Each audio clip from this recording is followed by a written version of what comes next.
Hi, good morning. This is Clarissa, and I am your host for today. And in behalf of the Philippine Sports Commission Women in Sports, welcome to the second episode of Rise Up, Shape Up. So let us know where you are watching from because I'm broadcasting live right now from Manila. So please do comment your location below and let us know what you think. So today's episode, we will be discussing about our young girls how to maintain an active lifestyle despite of the restrictions in the quarantine. But before that, I would like to give a shout out to our friends all the way in the Visayas and Mindanao. Maayong buntag ninyong tanan. And of course, our friends up there in the north, in the Ilocos and northern Luzon region. Hello, good morning. And of course, our friends abroad. Hello there, down in Sydney, Australia, and of course, those in New Zealand, and some of our friends in the US, and as well all across Europe, including the UK and Germany. So we've got a really wide audience today. Okay, so all of us are going through so much change during this pandemic, and the quarantine restriction has really been a challenge for us to stay active, especially for moms, on how are we going to let our kids live an active lifestyle na kahit bawal lumabas. So, truth be told, being a mom is extra challenging ngayon. Kasi aside from the quarantine restrictions, we work from home, we take care of the kids, and then we also have our homeschooling, which is really rather difficult kasi aside from taking care of your career and taking care of household chores, andyan pa yung role mo being as a teacher. So super hirap talaga ng role ngayon ng mga mommy. So and plus yung yung considering that those who live in the city medyo limited ang space. So kids don't have much space to play. So how are we going to handle that challenge? Okay, to emphasize how to play sports and how it can shape the potential and the future of our children, we would like to hear it from our Oversight Commissioner for PSC Women in Sports, no other than Commissioner A.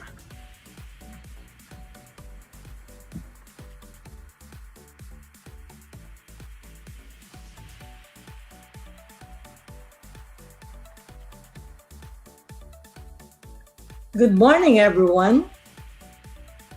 Our episode for today is dedicated to all moms and female guardians because it's all about our children. As the famous quote of Nelson Mandela goes, our children are the rocks on which the future of our nation will be built. They are our greatest asset as a nation. They will be the leaders of our country, the creators of our national wealth, who will care for and protect our people. So, if we look up to our children as the future of our motherland, then their preparation to become well-rounded, dynamic, and functional through sports is the most challenging task to every parent or guardian. This vision is underscored in the role of the Philippine Sports Commission to provide leadership and direction of sports promotion and development that gives emphasis on grassroots participation. Our children must be taught early on the language of sports and active living because these are the core values to develop and practice values, morals, and character. In a world where technology has radically transformed our children's lifestyle into inactivity and idleness, the crucial role of moms to divert their children from playing of gadgets to the fun in the playing field must be highlighted. Exposure of our children to sports, play, and physical activities is a key to developing a future of healthy and productive citizenry. Rise Up, Shape Up is here to remind everyone, especially our children and their moms and families, to get up and shape up with sports and play. Thank you.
Girls from all over the Philippines who are staying active. Thank you so much, Commissioner Celia Kiram. Sports and games help in shape and dynamic upbringing. So in the past days, PSC's Rise Up and Shape Up are asked for video submissions from young girls around the Philippines who practice an active lifestyle despite the quarantine restrictions by staying active through games and even through their simple routines in their PE classes. So we have a few videos from these all. Watch it.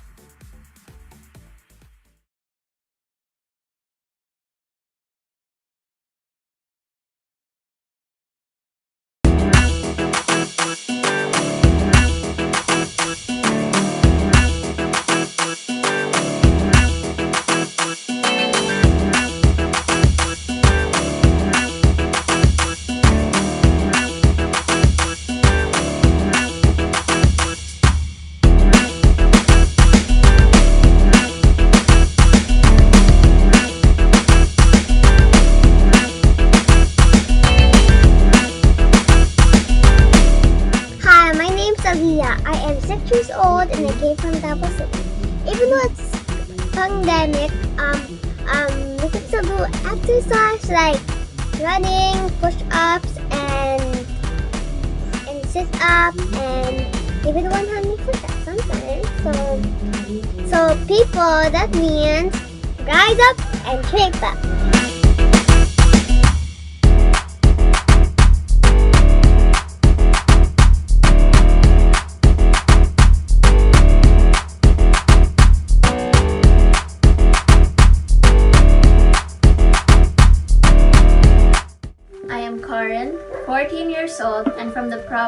of Negros Oriental. I just started to practice yoga, and what I know is that the purpose of yoga is to foster harmony in the body, mind, and environment. Some benefits of yoga is to improve your posture, increase flexibility, builds muscle strength, boosts metabolism, increases blood flow, keep diseases at bay, and increase self-esteem. Also shows that yoga may help reduce stress and anxiety. Can also enhance your mood and overall sense of well-being. Regular yoga practice creates calmness. Are you bored staying at home? No, I'm not. But not during my online class, I do something that makes my body healthy. And to make the mind healthy as well, remember we need to have a sound mind and a sound body. So let's go to the dance now. All the girls are there, so let's dance.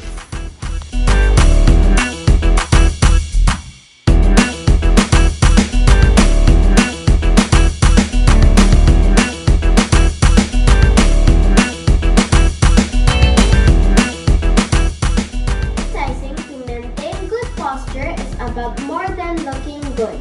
It helps you to develop strength, flexibility, and balance in your body. Posture exercises will really help to strengthen the muscles in your back. Most of all, posture exercise is an important part of our long-term health.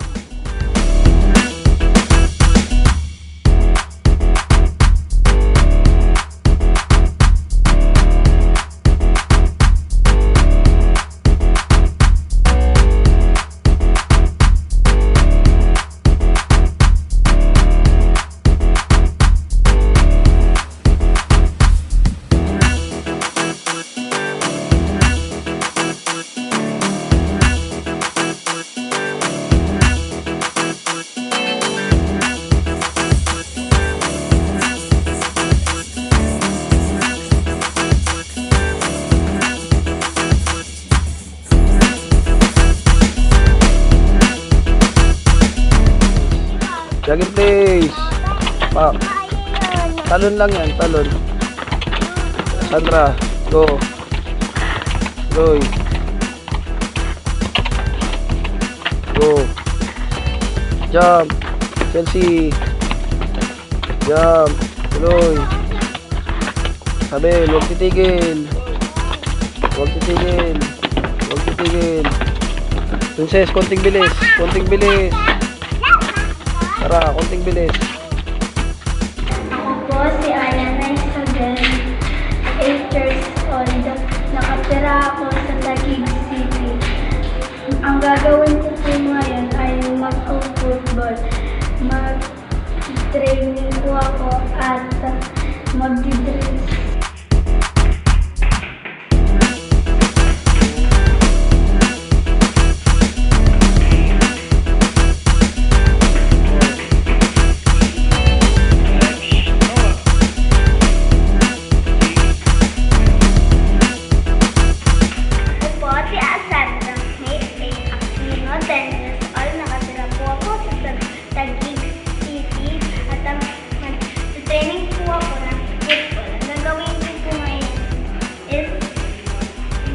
Dress. Sa'yo, ang gagawin mo is zigzag run. Go na. Zigzag run. No. Tuloy-tuloy pa rin yung kagayang ginagawa natin. Stretching, Isabela, properly. Magbilang ka, count 1 to 10. Tara, 5, go. Okay guys, passing. Inside part of the foot. Isabela, foot. Good. Pass. Tara. Jog in place. Tuloy-tuloy lang. Okay, good one, Chelsea. Control yung bola natin. Okay, balik sa pwesto. Good. Pass. Jog in place. Jog. Huwag masyadong malakas. Primo, alis ka dyan. Alis ka muna dyan ng bibig. Ready, set, go. 30 seconds, go. Hiwaya mo lang. Yan. Okay. Princess, tingin sa camera. Good. Let's go. Sabel.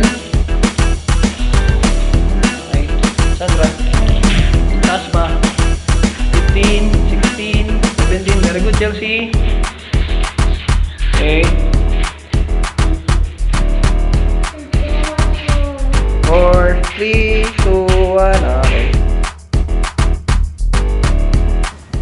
Hi, I'm Kian. I'm 14 years old and I'm from Quezon City.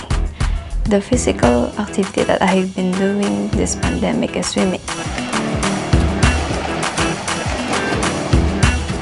I've been doing my swimming training for 5 years already, pero nung nag-lockdown nung March, hindi kami nakapag-training up until June kasi that was the time na GCQ na ang Metro Manila.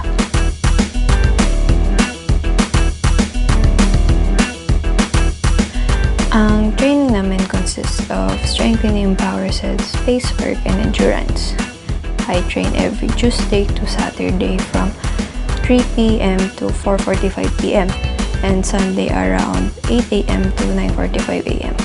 I also do land training at home pero kailangan namin mag-join sa Google Meet para ma-check ng coaches namin kung correct yung form, speed, at pantayan din kami sa ginagawa namin.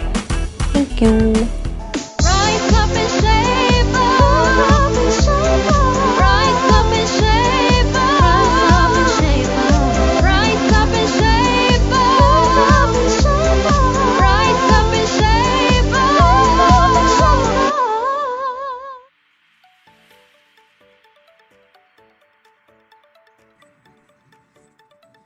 Thank you so much, kids, and to everyone who submitted the videos. Shout out to our girls, Aaliyah, Corinne, Nicole, Chloe, Raphael, Gabrielle, Angel, Dane, Kyra, Princess Angela, Cassandra May, Ayana Isabel, Chelsea Marie, and Cian. Keep it up, girls. And of course, thank you to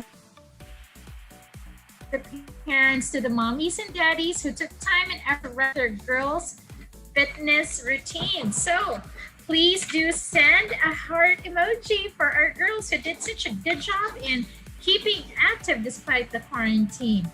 Now, our event sponsor, Pocari Sweat, supports the PSC's programs on sports and fitness and has prepared 5 special gift packs for you to win. All you have to do is post a photo of yourself doing physical activity, sweating it out, and of course, shaping up. Don't forget to caption it with something about hydration. Use the hashtag #up, shape up, and of course, hashtag Pocari Sweat Philippines. A sample is flashed on the screens. Entries will only be accepted until November 15, Sunday.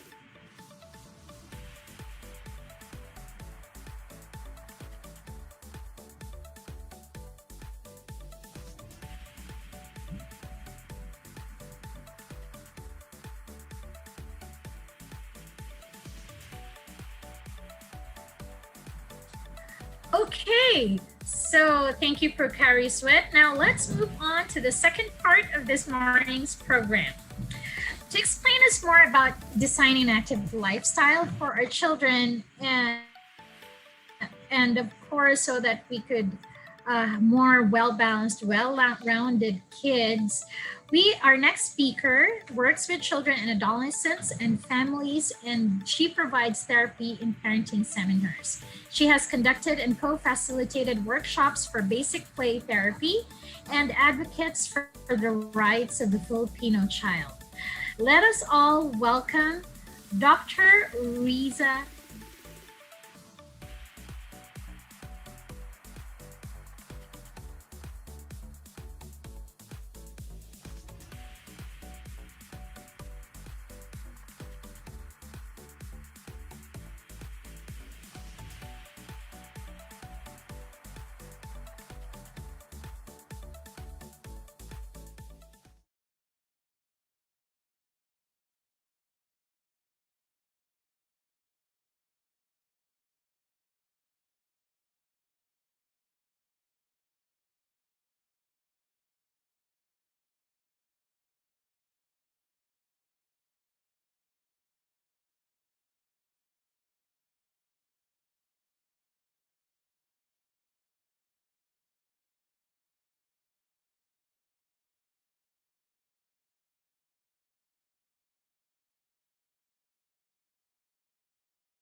we can promote value and play therapy. So allow me to just discuss what is the Phil Play. No? So our vision is that we envision a world where each child can play, blossom, and flourish. And it is our mission to create a culture that respects the dignity of children and nurtures their well-being through play. We want to foster the competent and ethical practice of play therapy. And lastly, we want to provide a community of support for the self-care of play therapists. So that is what Phil Play is all about. And we were able to publish a book, The Magic of Play: Children Heal Through Play Therapy. So this is authored by Dr. Lourdes, otherwise known as Tita Honey Karandang. Okay, so our session intentions for this webinar is to talk about play. What is the value of play for children, and maybe not just for children, but also for adults? And perhaps, if you will allow me, if I can talk about the therapeutic value of play. Why is it that we have to promote play? Pwede bang, mag-gadget play na lang yung mga bata? Pwede na bang, they just play in the backyard, tapos, konting laro, konting sipa, tapos kung sinong natalo, iiyak, ay hayaan na lang natin ang mga bata. Pwede bang ganun na lang? But maybe through the empowerment of the knowledge that we can have for today, we can understand the therapeutic value of play. And in fact, we can even promote play across all ages, even across gender. And maybe briefly, we can talk developmental stages of play, that it is not limited to just preschoolers or just for children, but even for children across ages until preteens. And then maybe at the end, we can talk about how girls can play. Next slide. So let's talk about play. What is play? I don't know about how we understand play. Baka para sa atin, ano ba ang play? Parang, ano ba yon? Basta ba nagbabasketball lang ako? Play ba yon? Kailangan ba na may board games or may gadget? Is that what is called play? But I think what we have to understand that play is more than that. There is a bigger picture of what play is. Play is a natural way of being. You don't need to teach a child to play. Hindi po ba? Napansin ninyo, iwan lang ninyo yung bata sa tabi, bigyan lang ninyo ng lapis, bigyan lang ninyo ng kahon, bigyan lang ninyo ng chalk. Anong gagawin ng bata? The child will naturally find its way to expressing himself. And that is the natural language of children. It is to play. Play comes so naturally even before they speak, even before they learn to walk, even before they learn to write. Playing is so natural for children. Even as young as infants, napansin ho natin, no? Miss Clarissa, you were talking about it earlier. You have 2 children. And mapansin niyo, even as young as infants, they will just get any toy, they will bang it. Magsha-shake lang sila, naglalaro na po yan, ang bata. Yung kinukuha nila yung kanilang toe, tapos start to, shake or suck their toe. They see a small brush, they'll bang it. It's a way for children to explore. So playing is not just important, as our mentor, Dr. Honey Karandang, will always emphasize. Play is essential for a child's total development of his being. Bakit natin nasasabing total development? Because when a child plays, the play engages the holistic development, and this includes physical, intellectual, social, emotional, and even psychological. Nakikita natin na pag naglalaro sila, it develops their gross motor and their fine motor skills. It develops their ability to coordinate their eye, their hand, their bodies, the movement, the balance. At the same time also, it is intellectual because it promotes for children how to do timing, how to observe, what is their strategy to play, kung tatayo sila dito, what is going to happen? They're learning how to do critical thinking, logical thinking, and analytical thinking. It's also social, it promotes social development because they need to relate to other people. Kailangan nilang mabasa kung ano ba yung feedback ng kanilang kalaro. Yung kalaro ba nila parang natutuwa or napipikon sa kanila? Or are they able to strategize? Are they able to interact well? Pag natatalo sila, are they also able to regulate their emotions? Kasi minsan nakikita natin ang mga bata pag natatalo, napipikon. And they give up. They don't want to play already. So eventually, as they continue to play, natututo sila that, pag naglalaro, there will be a winner, there will be a loser. And what can we do better para manalo tayo next time? So that's where play is also very helpful when it comes to their social development. And as I said, pati yung emotional development nila. Paano nila i-handle yung pagkapanalo or pagkatalo? Or how is it that they can handle their emotions when a teammate will encourage them? Or on the other hand, a teammate will tell them, kasi natalo tayo kasi ito ginawa mo eh. So, siyempre, mapapaisip yung bata. What can I do better? Para mananalo tayo dito? And also for them to value the play and to continue playing in spite of these setbacks. And lastly, psychological. Kasi nakikita nila na pag naglalaro sila, nagkakatuwaan, masaya sila, and pag naglalaro, kahit papano nakakalimutan nila ang problema, and of course, play is just a child's natural way of being. Okay. So next slide. So ang sabi nga natin, play is the highest expression of human development, for it alone is the expression of what is in the child's soul. And in PhilPlay, we really promote play because ang nasabi nga natin, play is a child's natural way of expressing himself. Pag naglalaro ang bata, hindi mo na kailangan turuan. Kusang lumalabas yung pagiging mapaglaro ng bata. And the value of play is that when they're playing, something internal or something that is inside of them is coming out. Whereas, ang natural kasi sa mundo is a lot of people, like ang parents, ang teacher, they're all imposing into the child the shoulds, what they have to do, ganon. Pero when children are playing, it allows them to express what is inside of them. What is inside of them is expressed out. So it includes their thoughts, their feelings, their ideas. And when this is promoted, when this is supported, this is where the therapy of play comes in, because it gives them value.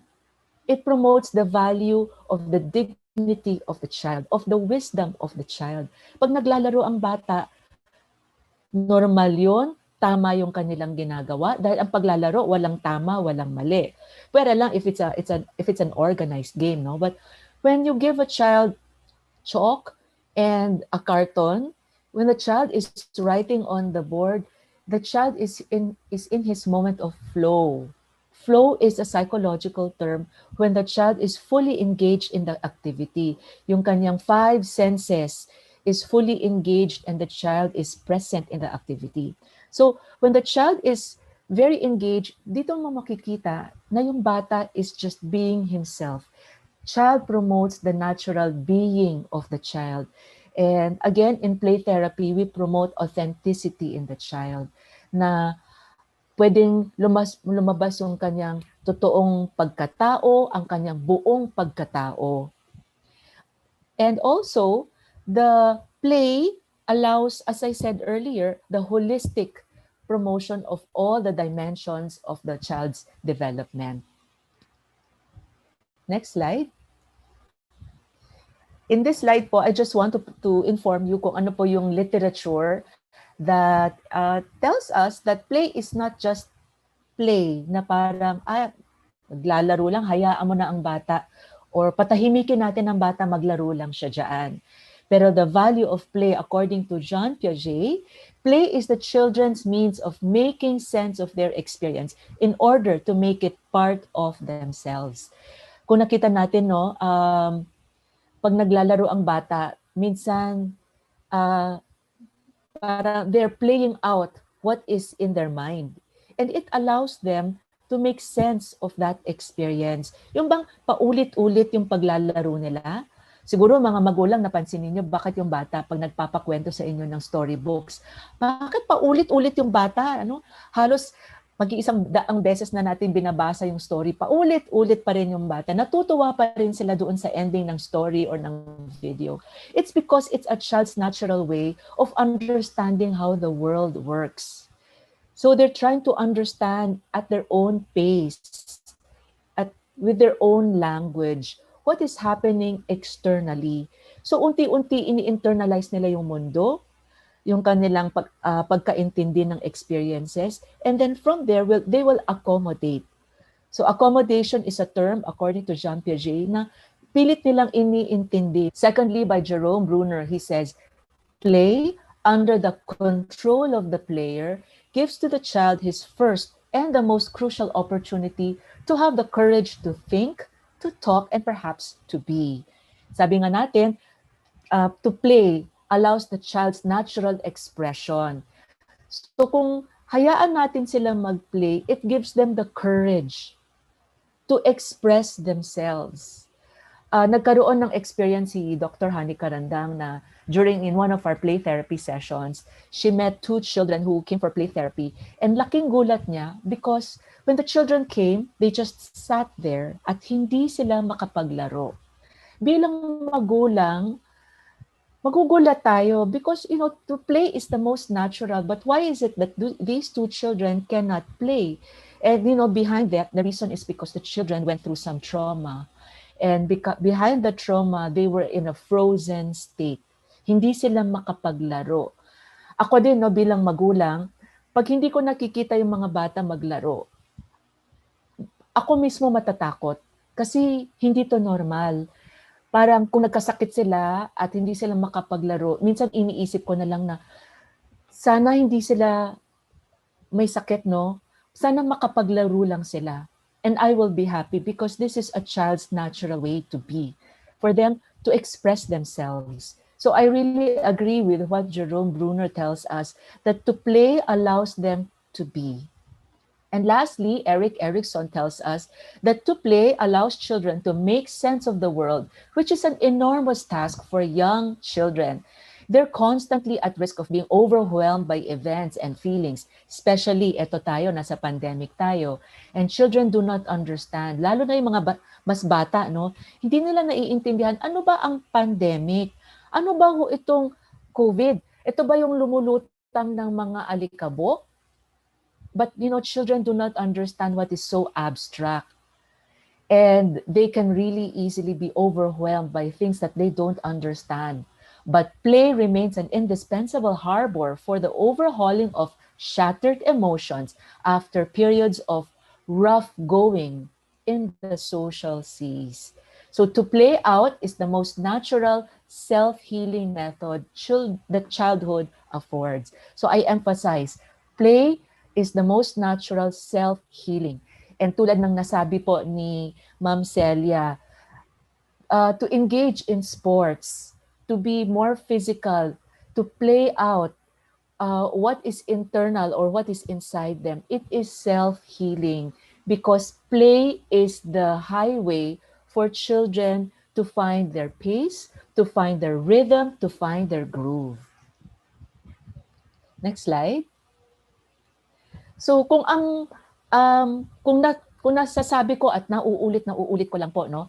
Play allows children a safe psychological distance from problems and allows children to express their true thoughts and feelings in ways that are safe and non-threatening. Parang kung pag may problema, pag naglaro ang bata, dito nila makikita na parang pwede kong isantabi ang aking problema, yung mga what makes me anxious. Pag naglaro ako, mas nahahandle ko yung mga problema ko. Hindi po ba kayong mga magulang, kayong mga coach, kayong mga relatives, mga bata sa bahay, kayo rin po mismo baka na-experience ninyo. Pag may pinagdadaanan ho kayo. And instead of facing the problem head on, if you take a few steps back and you try to do a simple activity just for a short while. So it can be whether you go outside for a walk, maglaro lang muna kayo ng favorite game ninyo, o kaya mag-exercise ng panandali, house chores, as long as it's anything that you enjoy doing. Hindi po ba napansin ninyo, mas napansin nyo, mas mahinahon ho kayo. Mas hindi na kayo galit na galit, mas hindi na ho kayo yung nanggigigil. It's because when we are engaged in activities or playing, it allows us, are the things that cause us to be anxious, and we are able to feel safe and not be threatened as a therapeutic tool so that children can cope with personal difficulties and challenges. And this is what's behind field play. Na it is not just playing, but there is therapy involved or behind play. Okay? So, what makes play? Ngayon naman po, what we can talk about naman is, why do we play? Why is it that children need to play? So, ito po, no? Play is a way for people to have a cathartic release of their pent-up feelings, whether it is you're sad about being judged, or process what happens in the playroom to the outside world. So tulad rin ng playroom, yung sports that the PSC is trying to promote here. When they're doing physical activities, like tulad ng napakita natin sa video, no, pag naglalaro ang bata and we employ the therapeutic value of play in the spirit of play, then we will also allow them to have that momentary cathartic release of some emotion. So sabihin natin sa bata, no, kapag naiinis sila sa kapatid nila dahil napipikon sa paglaro, sabihin natin, o sige, gusto mo bang sa labas muna tayo, let's play football. Yung let's just kick the ball, tapos i-hit natin yan against the wall. Okay, let's do that 10 times. So, after the 10 times na nagsisipa yung bata, nailabas na niya yung, kumbaga, pag pinagbawa an emotion behind the child, and we allow the child to express it. Hindi natin sinasabing, bawal yan, huwag kang magalit sa kapatid mo. Ano ka ba? Kapatid mo yan, ate mo yan, huwag kayong mag-away. To release, to acknowledge the pain. A second one that makes play therapy healing is when children are engaged in play, there is some form of wish fulfillment. Just like in a dream, that hindi po ba kapag ang child naglalaro tulad ng blocks, block building, patong-patong, sasabihin nila, dito ako yung prinsesa, tapos susuot ako ng magandang damit, ganito. And in that, their wishes, what are their dreams for themselves, it may not be again, because it is very cathartic, it makes the child feel empowered to be creative, of power. Tulad ng nasabi ko in the earlier slide, because of the wish fulfillment, that they can be anyone that they wish to be, or they can do any, versus always having the mentality that they are weak, that they are the victim, they are helpless, or that they are failures. In the play therapy na ginagawa namin, children can enact that at first talo sila sa paglalaro. So may dalawang soldiers naglalaro. And then tuturuan niya para gumaling siya. Tapos sa susunod na maglalaro, mananalo na siya. So in this playing out of the activity, the child is able to magagawa siya ng paraan. So it gives children a sense of power. They're able to also be cathartic, developing their sense of competence, to be hopeful, to value their abilities. Eventually, they can develop their self-worth. This is really the value, the belief that they matter, that they are important, and that they are good enough, or they are good at things. And if we continue to acknowledge, to affirm them, bigyan sila ng oras sa paglaro, naiisip nila, or ballpen, or yung mga lumang crayons, at nagsusulat sila doon, or bigyan sila ng ng pinaglumaang bola, yung lumang ping-pong paddle. Mama, o kaya kong maglaro ng yung ping-pong na-hit ko siya ng 2 times. Kahit sabihin natin 2 times lang, pero para sa bata, ang laking bagay na nun. Na-hit na niya yung ping-pong 2 times. Versus, na-hit ko yung ball ng 2 times. So, tayo bilang magulang, bilang mga coach, we are here. We can promote their self-worth by being very supportive, by being positive, to see the positive, to see the effort, to see their competency, their abilities, and to develop their sense of empowerment. Okay, next slide. Another way that play therapy is very healing and very therapeutic for children, it's because it makes the child see beyond what is, that they can go beyond and to hope and to dream. Parang pag naglalaro sila, sasabihin nila, ako naman bida. O kaya, gusto ko ako yung captain. Ako yung captain dito sa team natin. O ito gagawin natin, ha? So, they're able to hope to take in certain roles as they play.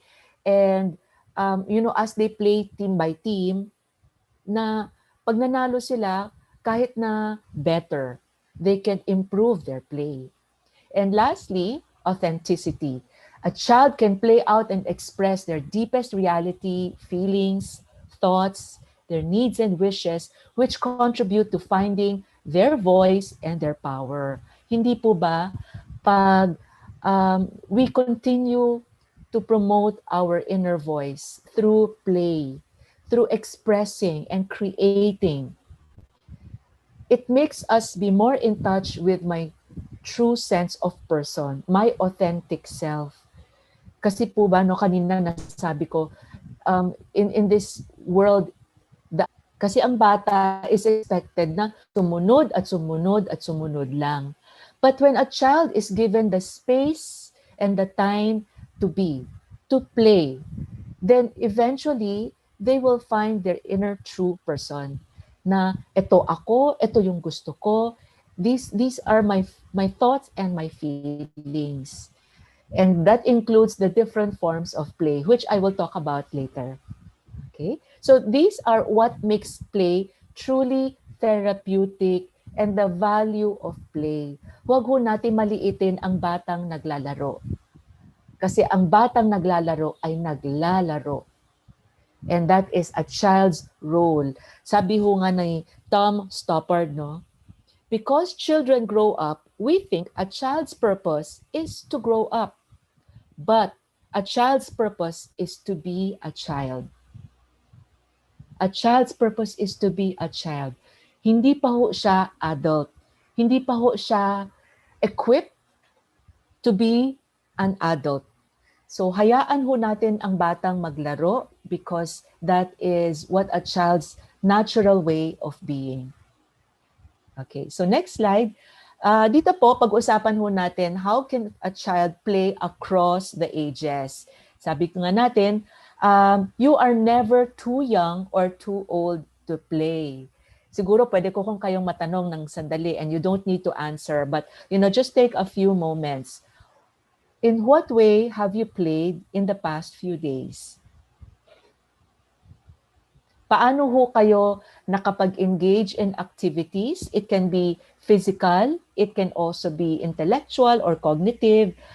It can be psychological play. Pwede ho yun. For as long as I said, it is a way that you can be in touch with your natural self. It is something that is cathartic. It allows you to release your emotions. It allows you to be creative and allows you to be empowered. So, in what way have you played? So, my way of playing is that I go walking. I walk for an hour, that's my exercise. But also when I am playing, that is where I'm able to think freely.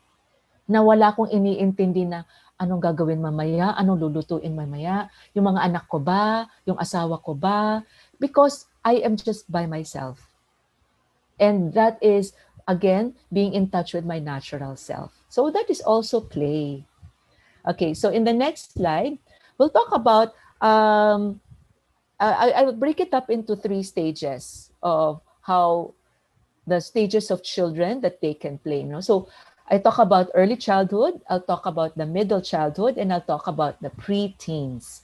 So the early childhood is the stage between 5 to about 6 or 7 years old. Kasi this is the stage that they are just actively playing. Ito yung age na nanggagaling pa lang sila sa kanilang preschool o kaya nasa health center sila, daycare. So hindi muna sila masyadong involved sa academics.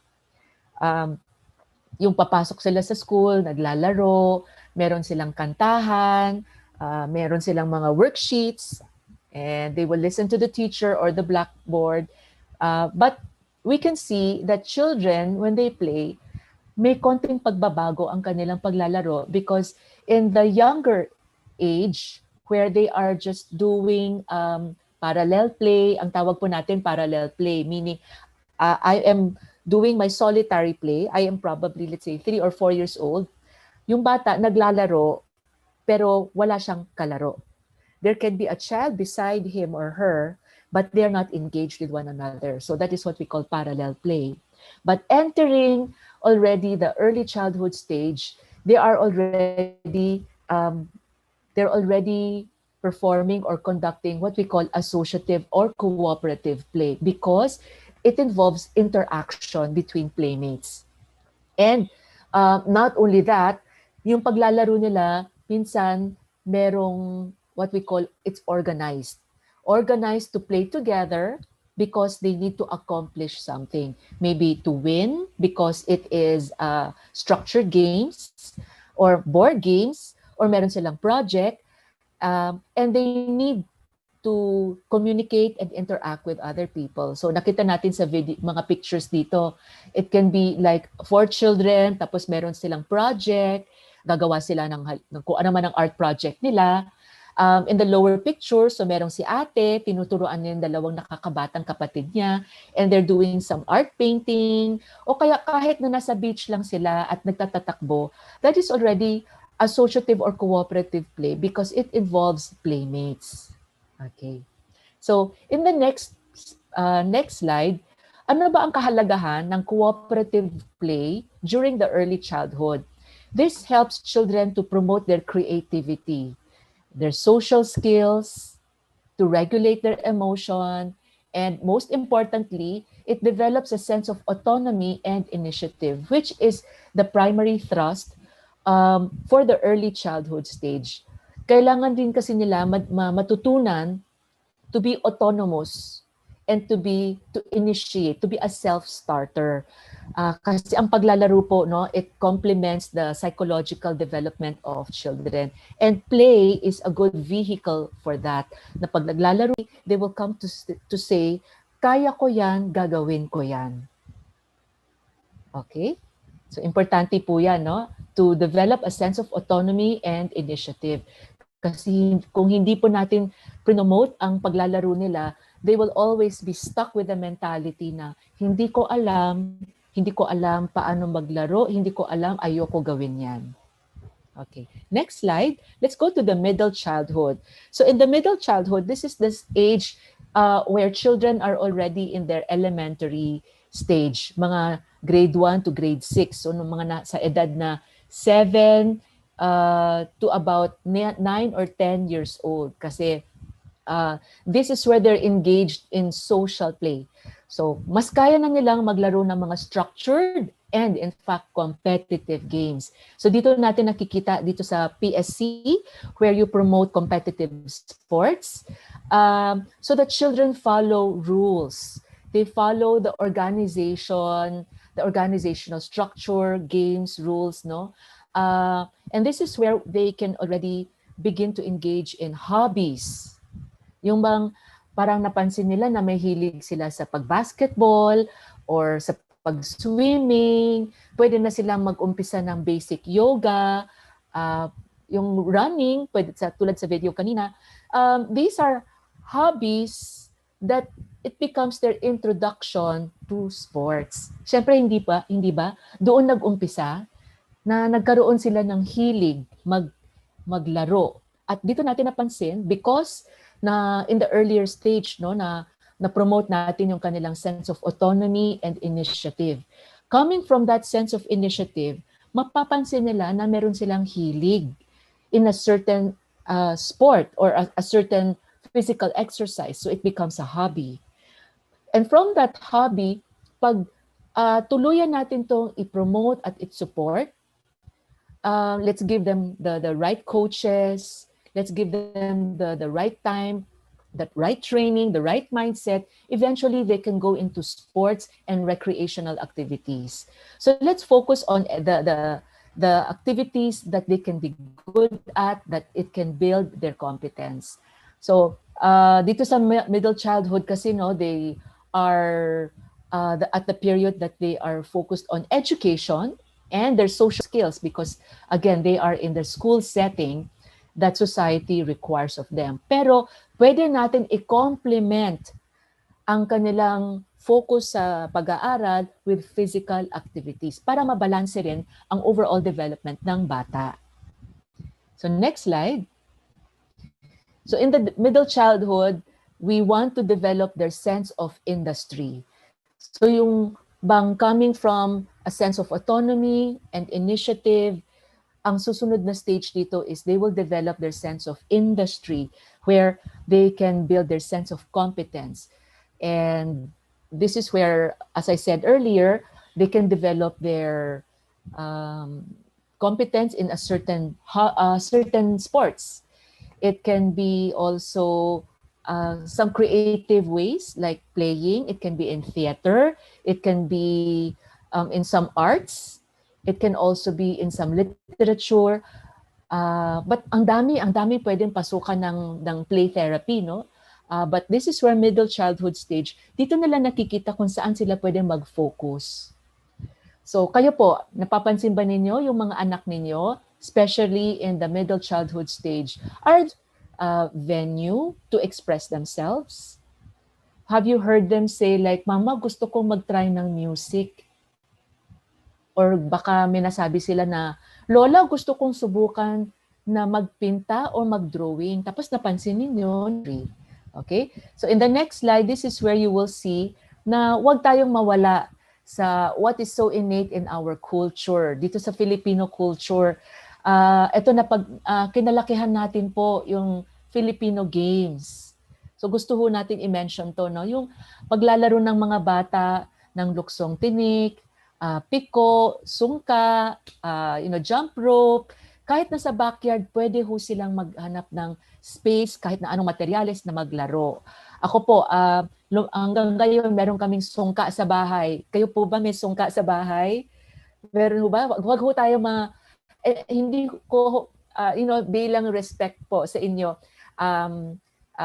there are some beliefs kasi na pag may sungka sa bahay, parang merong mga pamahiin ho tayo, no? Pero kami po, I associate sungka with playing, and I remember I was very good at sungka. Lagi ho ako nananalo sa sungka. Kayo po ba?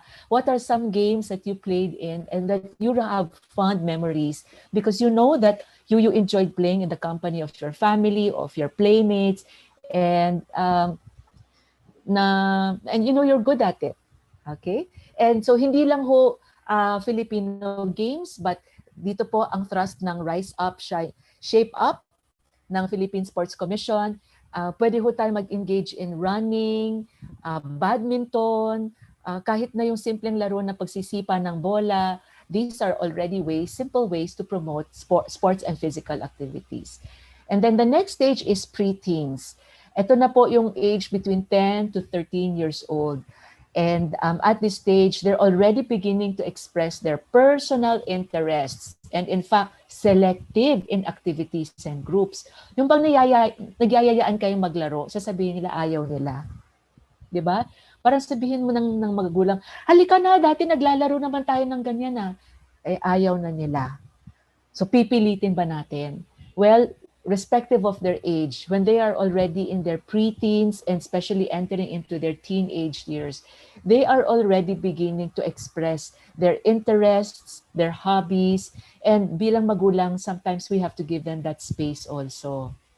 Okay. Also in the preteens, they're more able to engage in competitive sports and recreational hobbies. So ito kasi yung paraan nila para mag-hang out with their friends. O kung hindi naman, it's their solitary form of leisure. Yung parang para sa kanila lang, yung solo lang nilang activity. And it's okay for teenagers o yung mga preteens na minsan ayaw nilang sumali because there is something that is, there's a psychological development happening with them.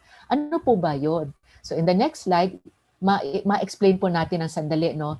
Kasi in the preteens, so kayo pong mga magulang na merong mga anak na nasa age 10 and onwards sa mga 19, you might be wondering, bakit yung aking anak na magbibinata or magdadalaga, bakit parang hindi ko na siya kilala? Yung dating kayakap-yakap ko na kinikis-kis kong mga anak, ngayon pala sagot. Ngayon ayaw sumali sa mga family dinner namin, ayaw maglaro. Bakit ganun? Nag-iba na ba yung anak ko? What is going on? Actually, yung preteens natin is on a journey. It's a new journey. It's a psychological growth towards their self-identity. They're developing peer relations with those of similar interests kasi it's a way for them to get feedback. It's a way for them to see kung sino sila, kung tinatanggap ba sila. That's why I said, no, yung sense of belongingness. It's also a way for them to understand themselves by seeing how others, really po, pamilya ang core group nila. Pero as they enter into their teenage years, they expand their circle, moving towards their friends and their peers. And so they get their affirmation, they get their the approval, the recognition from their peers. So mas nagiging malaki ang role ng kanilang mga kaibigan more than just family. And so this what is happening to them is truly for the core purpose of exploring their identity. Minsan tama, minsan miss, minsan parang nakikita mo yung anak mo, bakit kahapon nag-makeup siya, ngayon naman parang hindi nagsuklay ng buhok yung anak ko. Well, it's still part of their exploring themselves na yung mood nila, kinikilala nilang sarili nila. So, kahit na tayo bilang magulang, nasisiraan na tayo ng ulo kasi hindi natin nababasa ang ating anak. Parang okay lang, chillax lang tayo, parang let's just give them the space. For as long as the boundaries, the limitations are observed, you know, yung limitations of mutual respect, obedience. Our next slide. So, ang paglalaro, it's a way for all of us to internalize our experience, to discover challenges, for us to be healthy, to laugh and have fun, to work and imagine together. We learn to lead, to express and explore, to speak our ideas, to develop our inquiring mind, to speak, read, to write, to manage ourselves in the midst of going through very stressful times. Okay? So next slide. So dito po, yung ating last slide, gusto ko lang i-mention, ano ba ang mga paraan that girls can play? You know, it can be very misleading pag lagi natin naiisip na boys lang ba ang pwedeng mag-play sa labas ng bahay? Bakit ang girls hindi pinapayagang lumabas? At kung nakakulong sa loob ng bahay, hindi pwedeng lumabas, ibig sabihin, hindi nga makapaglaro ang mga bata, especially or quarantine. We can express ourselves. We can be engaged in the arts. We can write, we can journal, we can paint, we can do some form of sculpture, yung anak ko ngayon, no, they're doing car modeling at nagpipinta sila. So that is still form of expressive arts. Pwede rin dance and movement. And this is where the PSC is promoting that we can engage in physical activities, competitive sports, and habang naka-quarantine tayo, we can still do that even inside the house. Pwede nating continue to refine our skills, our eye-hand coordination, our balance, our sharpness, our acuity, our skills in handling the rackets. So pwede pa rin yun kahit na nasa garden lang tayo or kahit na nasa bahay lang, you can find ways. Yung naalala niyo po ba yung mga minute to win it? 'Di ba? Kahit na baso at toothpick, pwede mong gawan ng paraan para maglaro and to practice your acuity. Pwede rin sa paraan ng music. So pagsasayaw. So with music, you dance, kahit na simpleng TikTok nga, it's a way just to keep your body active. Kasi kung, if you start giving up on one, hindi malayo na isipin natin na you can slowly give up and move into detachment and you go into some inactivity already and before you know it, isolated na and alienated na yung tao. Some other forms of play therapy can be in the form of drama, theater, and other creative arts. So yun po, na these are some ways that we can engage in play and sports activities tulad ng napakita sa video. It can be like some form of stretching, yoga poses, paglalaro sa bahay, pagtatalon, jumping rope, kahit na magtatakbo lang sa labas lang ng bahay niyo, ikutin mo yung bahay ninyo, pabilisan or patagalan. But of course, make sure po na balanced ang inyong lifestyle, that you are still able to observe proper nutrition, adequate sleep, and balanced with your online classes. Okay po? So I'd like to end with this one about play.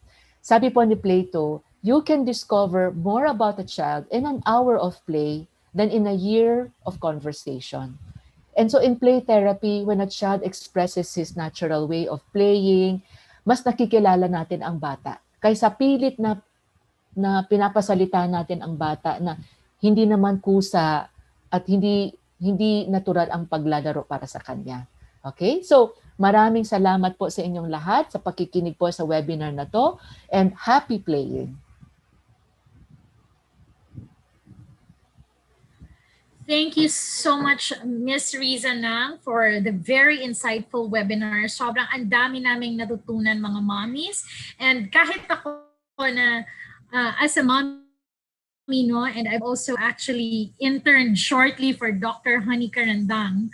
Akala ko medyo alam ko na how to go about it, pero ang dami pa palang aspects na kailangan i-consider. So playing is just not playing. Talagang it goes deep into the psychological aspect of the child development. Nakakatuwa how webinars like these make us more mindful parents and we become more aware of our children's needs. So one last question before we go, no, Ms. Riza. Kasi di ba so it's so easy give a gadget to a child pag medyo busy kami, di ba? Kasi sabay-sabay ang work from home, taking care of the kids, all those things pile up and mom gets overwhelmed, and to get your child to sit still and stay quiet while you're working from home, diba? Para matahimik. So, paano naman po natin may encourage mag-play, our children without, creating meltdowns, without damaging the relationship between parent and child? Kasi, diba, humans are naturally aversive to loss. So if you take away the iPad, you trigger a meltdown. So paano po natin mababalance yun? We can make play more enticing than the gadget.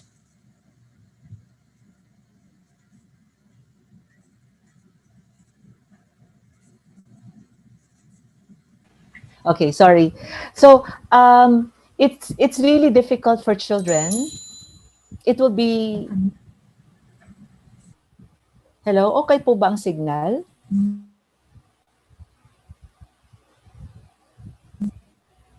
Yes po, no? Okay. Kasi po, mahirap din sa bata who has already been so accustomed to playing. So, what parents can do is they can model to children that sila mismo, they're not going to be engaged or be so preoccupied with gadget games. So, magandang tanong muna yan. Kayo po, bilang magulang, are you also modeling to children that you are engaged in physical activities? Para po, it will be easy for children to copy the parents who are engaged in physical activities. Number two, pag naglalaro po ang magulang, baka pwedeng yayain natin ang bata, sabihin natin na, si daddy gustong maglaro ng pingpong, halika maglaro tayo ng pingpong.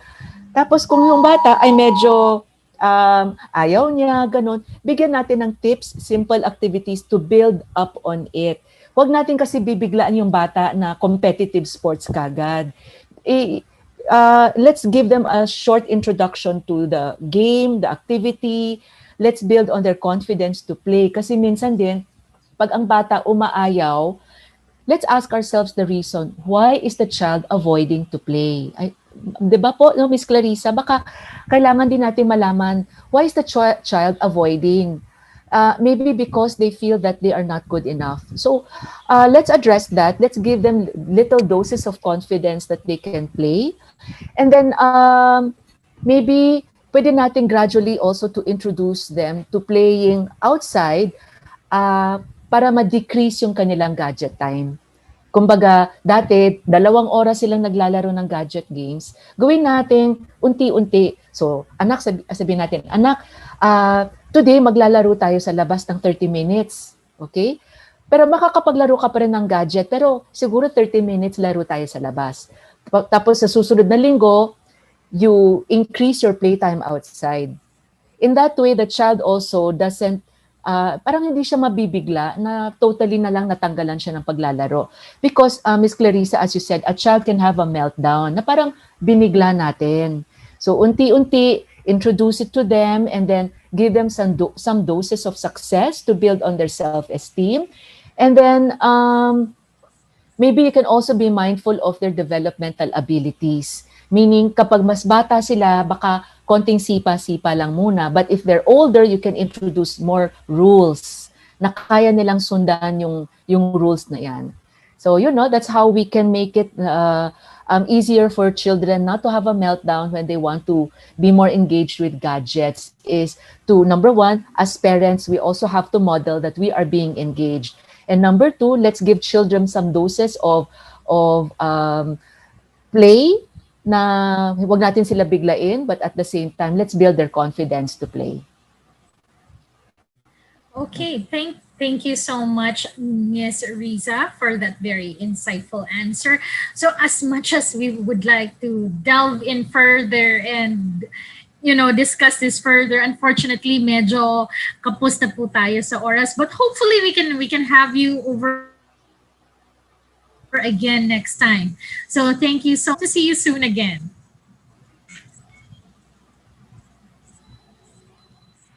Thank you.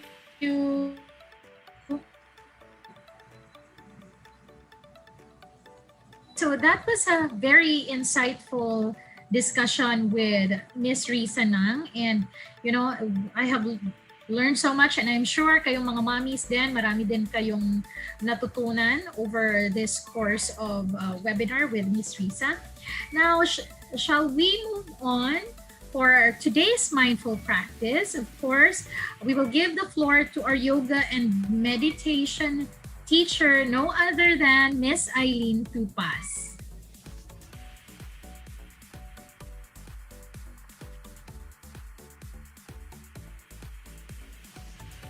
Clarissa. And so for all of you who are participating in today's segment, thank you so much for taking the time to learn more about these things that can really help you navigate more of the challenges that we find ourselves in. And so for today's mindfulness practice, I thought that before I started, I just give a brief definition of what mindfulness is, because those of you who didn't join us the first session, this might be the first time you've heard of it, and so it's just good to have a little bit of a background so that you can further appreciate what you're doing. So there is no universal definition of mindfulness, but the one that I like using is the one that's been shared by Jon Kabat-Zinn, who's the founder of mindfulness-based stress reduction. And I favor his explanation because it's very accessible to people who've never done this before. And so one way to think about mindfulness is it's really just a way of paying attention, which is something we've been doing our whole life. So anytime we're engaged in any kind of activity, we're paying attention. And so mindfulness is just a way of paying attention. It's just that it has three specific qualities which differentiate it from our normal modes of paying attention. And so the first thing that distinguishes mindfulness is we're paying attention deliberately on purpose, okay, as opposed to normal modes of being where we allow our attention to be hijacked by distractions in the environment. So when we're being mindful, we're a lot more intentional, we're a lot more deliberate about what we're paying attention to. So there's a bit more of an effort to sustain our awareness. Okay, so that's the first thing. The second is that when we're being mindful, we are training our attention on what's making itself present in this moment. So our experience right now as it unfolds, that's what we're paying attention to. And again, this is very different from our normal modes of being, where our attention either goes into the past, we're reminiscing, remembering, recollecting, or it's going into the future. When we're anticipating, we're planning, we're thinking about what to eat for dinner, we're thinking about the meeting we have to prepare for tomorrow. And so mindfulness, again, is a little different because it's about training our awareness on, what's unfolding for me right now? How is life showing up at this very moment? And then the third and final characteristic of mindfulness is that it invites us to relate to our present circumstances with kindness, with curiosity, with warmth, as opposed to our normal mode, which is to continuously assess, evaluate, and judge. So rather than having an experience and then automatically thinking, is this good, is this bad, is this going to forward my intentions, is this inconvenient? Mindfulness invites us to, just let things be as they are. Just for now, let's suspend the judgments. And so that's it. When we're being mindful, we're paying attention on purpose, on our present moment experience in a manner that is kind, warm, and receptive. Okay, so there are a huge variety of mindfulness techniques.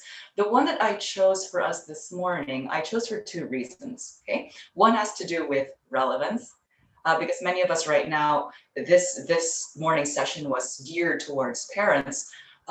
We're dealing with, on the one hand, a sense of overwhelm. Things are just so much harder to do in these circumstances compared to before COVID-19. It takes twice, thrice, 4 times as much time and energy to accomplish the same number of things that we used to. And so the sense of overwhelm is massive. People feel trapped, suffocated, pressured, and so on and so forth. And so this technique is designed to help create a sense of internal resource so that there's just a little bit more space. Okay. The other thing is that besides feeling overwhelmed, a number of us are really just feeling ungrounded, off balance, decentered. I mean, every week it's a new normal that we have to navigate. There are new memos, new rules, how to relate to people, how to go out and do our groceries, how to run our businesses. And so we're feeling perpetually unsettled. It's like having the rug pulled out from under our feet every other day. So on the one hand, we feel overwhelmed. On the other hand, we feel like we can't find solid ground. And so again, this technique is designed to cultivate some internal resource.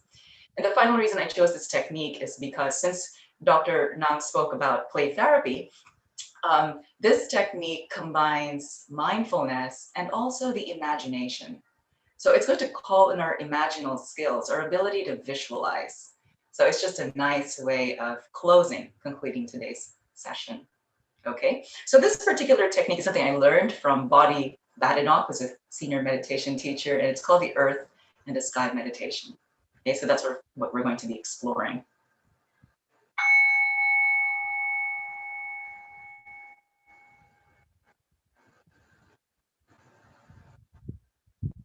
Whether you're sitting on the floor or on a chair, just taking a moment to sit in a way that allows you to embody the qualities of dignity and ease.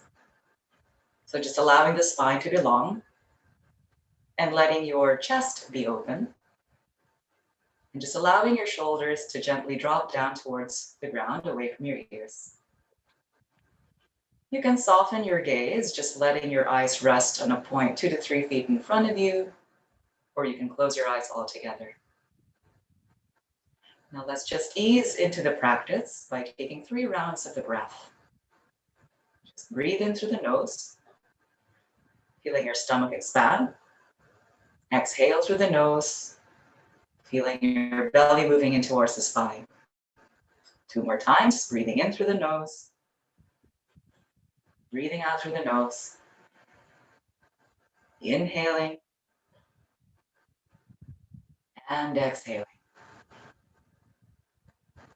And for the next few minutes, I'd like you to pay more attention to your exhalation. As you breathe out, begin to notice that there is a very subtle, natural, sinking sensation when you breathe out.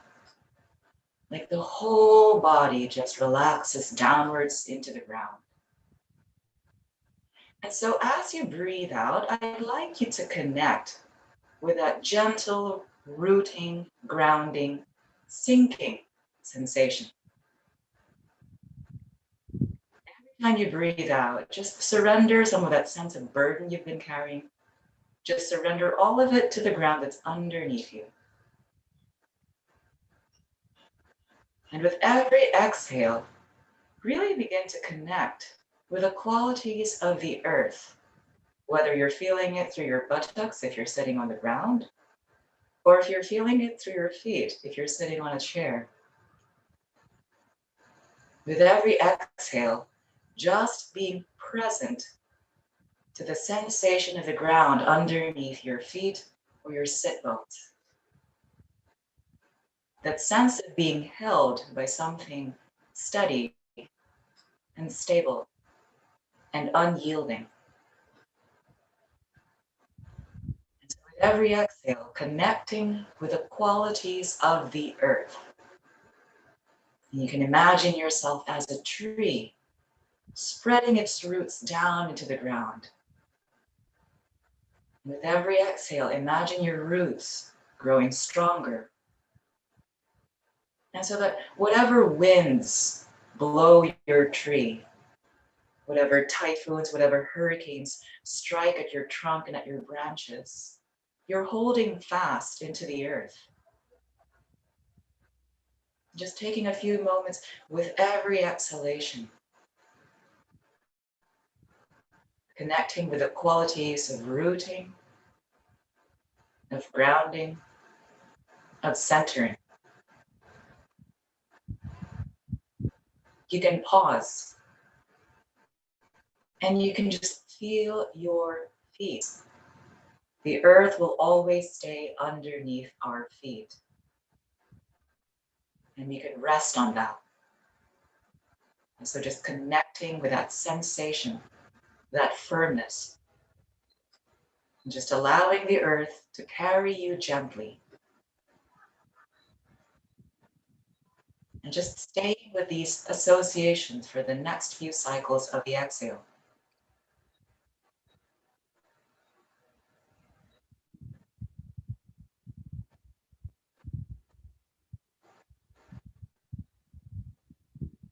Gently let that go. And now we move on to the next stage of this mindfulness technique. For the next couple of minutes, this time around, focus on your inhales. And notice that when you breathe in, there's a natural lengthening, expansive quality in the body. That when you breathe in, you grow taller for just a tiny bit. And this is because when your lungs expand, the bones in your spine draw apart ever so slightly. And so as you inhale, I'd like you to imagine that you're the tree growing up into the sky. Imagine your branches reaching up towards the heavens. And begin to connect with the qualities of freedom, of space, of expansiveness, of elevation, of perspective that are associated with the sky. And so as you breathe in, just imagine yourself in that horizonless blue environment. No limits as far as the eye can see. And the earth just stretching underneath you from far away. Just notice how it's a little easier to breathe. And so with every inhale, connecting with the qualities of the sky, that sense of freedom and space and liberation. And in the days ahead, anytime that you feel trapped or suffocated or overwhelmed, you can do this. You can step outside for a few moments and just look up at the sky. And inhale, draw yourself up tall, and just feel, have an embodied sense of that space, that freedom, that expansion. And just doing this for a few more cycles of the breath.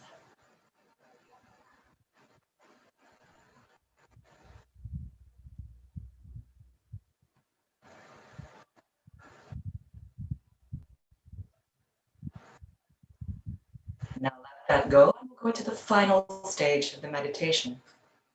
And in the final stage, we're going to combine both of these qualities. Whenever you inhale, connect with the qualities of the sky, the sense of freedom and space and elevation.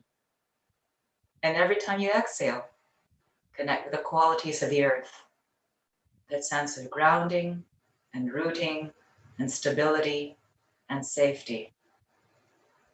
And because we do these techniques to serve us and what we need, as we go into this final stage, feel free to tailor the practice to what you need. So if you feel like you've been really overwhelmed, you could use more of the qualities of the sky, then focus more on your inhale. But if you've been feeling really off balance, really decentered, focus more on the qualities of the earth and stay with your exhales. And we'll just do this for a few more moments.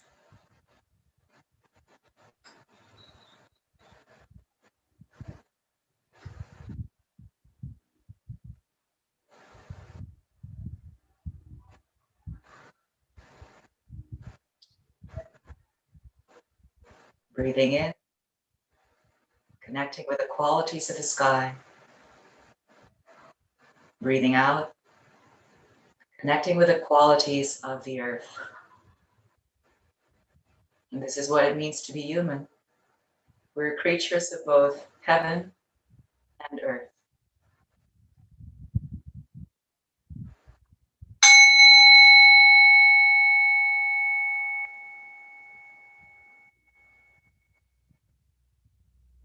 And then taking your time, if you happen to close your eyes, you may gently open them now.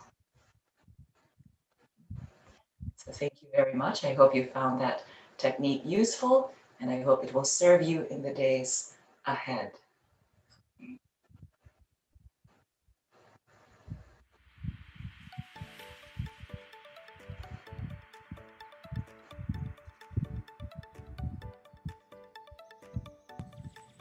Thank you so much, Miss Aileen, for that very grounding, very relaxing experience. And even though it was short, it was a very pleasant experience to do this with you. And I hope all the other mommies out there and all the other viewers have enjoyed the process. So do comment below on what was your experience with our short meditation practice with Miss Aileen, and hopefully we'll do this again next week. Thank you, Miss Aileen. Namaste. Namaste. Okay, so that's it for today. Don't forget to post your sweat moments for a chance to win a Pocari gift pack. And of course, thank you for tuning in. And don't forget to put the hashtag Rise Up Shape Up and hashtag Kari Sweat Philippines. Rise Up Shape Up is brought to you by the Philippine Sports Commission, Women in Sports. And we would like to thank our partner, PAGCOR, and our event sponsor, Pocari Sweat. We'd also like to acknowledge the PSC Board of Commissioners, Chairman William I. Ramirez, Commissioners Arnold Agustin, Ramon Fernandez, Celia Kiram, and Charles Raymond Maxey. Rise Up Shape Up drops a new episode every Wednesday at 10:30 in the morning. So please do tune in on our Facebook page and click a follow.